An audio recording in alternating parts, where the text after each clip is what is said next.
Hello, welcome to my channel, or back to my channel, whichever you may be. Anyhow, so I was thinking the other night, I realized, okay, first of all, let me say, not to downplay anyone's pain, suffering, trauma, horrific abuse as children or otherwise, okay?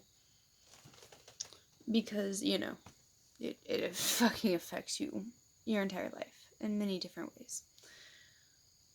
And I literally wouldn't know what it's like to live anyone else's life and go through any experiences other than what I have. And to be able to empathize and try to put myself in other people's shoes and imagine what it'd be like, or what I try to do is like relate it to something I have been through that I think is kind of similar, so I could try to understand a little better, if that makes sense. But anyway, I realized that, at least for me, I think it'll help, okay? Everyone has a childhood thing, right? That kind of like fucks with your mind like for a while, okay? Like all through your teens, 20s, get into your 30s, and you're like, I think I'm starting to get a hold of this bitch. I don't know. You tell me. Okay. But, whether it's abuse, sexual, physical, emotional, etc., or it being maybe your parents got divorced when you were 10 or when you were 6, whatever, and it was very traumatic. Maybe they were like a fucking great couple and you were one of those rare people who had actually a really like idyllic great childhood. Okay, that's just very, very rare. Most people have a childhood thing. Okay, so maybe your parents got divorced and then they like fucking used you just, as a pawn to get at each other, until you turn 18. You're like, yeah, neither one of you fuckers even love me. Whatever, fuck off. Or, perhaps you were fucking rich as balls. Your parents had it all, man. But the one thing you didn't have was fucking love. You didn't feel love and warmth. The house you lived in was just that. It was not a home. You go to your friend's house who maybe his parents are not as fortunate because your parents were that fucking rich, and you see, the fact that their mom is like, hey honey, how you doing? They think it's annoying and shit, but you're like, man, I only wish my fucking mom cared that much. The whole grass is always greener thing. It really isn't. It's just your perspective.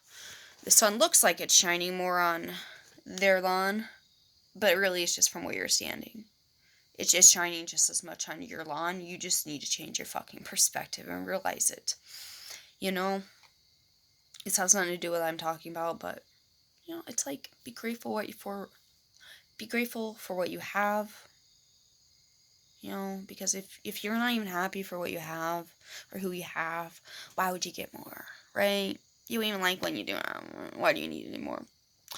Anyhow, so we all have childhood things. It could be one thing or another, but it still affects you in different ways. So, at least for me, and whoever else it could work for, I don't know, to try to like help myself work through shit. I'm just trying to think of it as just that, as just facts. Like I'm a third party just looking in, which is funny because my boyfriend the other day asked me how like I and like other people who would be in my situation, like firefighters, wives, husbands, I'm sure out there and whatnot, like how I deal with their traumatic, like his traumatic experiences. Like for instance, having to go to a train wreck where there was like 3 dead kids or 2 dead kids and a baby. Like, either way, there's dead fucking kids. Okay, dead kids' bodies, horrific, and it was just so easy for me because it's like I didn't go through it, honey. You did. Like, I'm trying to think of, well, how can I best help you get through this shit? And in like the most healthy, wholesome, best way, Um, like sure it's horrible hearing it. It's like devastating and it fucking kills you inside. But at the same time, I didn't firsthand experience it, I'm hearing it secondhand. So to me, it's just facts. It's like I know he had to go do his job, well, technically volunteer, but go do this thing that he does and help these people and help this whole situation, and it's beyond horrific.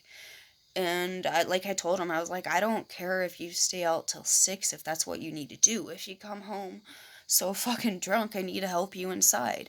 I don't care if you don't want to, if you're silent, if you want to go right to bed, if you want to fucking go out to a strip club and see some titties. If you need to come home and talk to me about it, I am all ears. Like, I let him know whatever you needed to do about it. Like, just do it, okay? Because I cannot imagine having to go through that. I couldn't do it, okay? Much respect. But, in appreciation. I have so much more appreciation for people like that now. I already did, but it's just on a deeper level because I know a bit more now. Anyhow.